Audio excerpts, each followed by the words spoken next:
Em outubro, os municípios brasileiros elegem prefeitos e vereadores. Uma mudança para o pleito deste ano é a identificação biométrica em alguns municípios.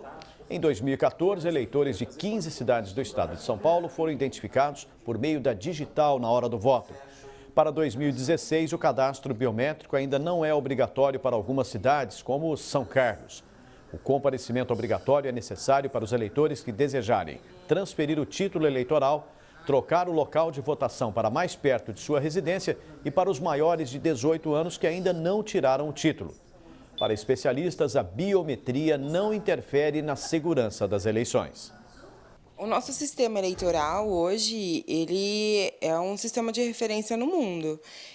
Então, em que pese a gente ainda não tem esse cadastro biométrico, eu creio que não teremos grandes perdas a nível de segurança para a eleição. Então, eu creio que a gente não vai ter grandes prejuízos com isso. E cumprir com o seu poder, isso é muito importante, né? Os eleitores têm que ter isso sempre em mente. O cartório eleitoral de São Carlos fica na rua 9 de julho, número 1916, e funciona do meio-dia até 6 da tarde. Direto de São Carlos, Estela de Oliveira traz mais informações. Estela. Pulso, o eleitor já precisa se organizar. E para esclarecer algumas dúvidas, eu estou com a chefe do cartório eleitoral aqui de São Carlos, a Letícia Brumato. Letícia, por que São Carlos não tem obrigatoriedade do cadastro biométrico? Boa tarde. Bom, foi determinado pelo TRE a realização do cadastramento biométrico. Não há obrigatoriedade do comparecimento do eleitor, porque nós não estamos fazendo revisão de eleitorado. Só na revisão o comparecimento é obrigatório. No caso do cadastro biométrico, como que ele é realizado? Bom, o eleitor comparece no cartório, ele requer o título eleitoral, a gente faz o título dele, depois a gente tira a foto e cadastra todas as digitais. E para os jovens que precisam tirar o título de eleitor, qual é o procedimento? Bom, o jovem que tem entre 16 e 18 anos, ele comparece no cartório eleitoral com os documentos necessários, documentos de identidade, comprovante de residência e o alistamento militar para aquele que já tiver 18 anos e requer o título que é feito na hora. E quem não votou na última eleição e não justificou, o que deve fazer?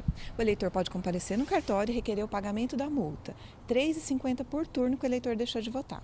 Como que o eleitor pode saber se tem alguma pendência com a Justiça Eleitoral?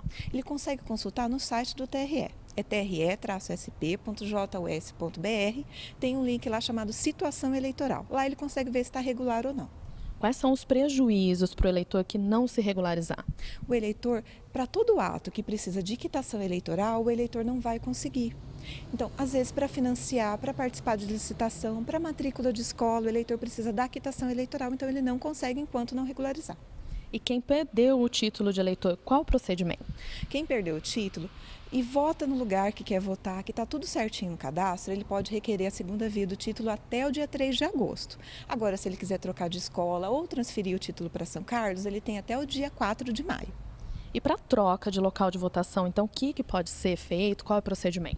Para aquele eleitor que quer trocar o local de votação para perto de casa ou para aquele eleitor que é portador de necessidade especial, ele tem até o dia 4 de maio para comparecer no cartório e regularizar e pedir a troca disso. Letícia, obrigada pela sua participação aqui no Jornal da Clube. Daqui a pouco eu volto com outras informações ao vivo aqui de São Carlos. Pussy. Estela?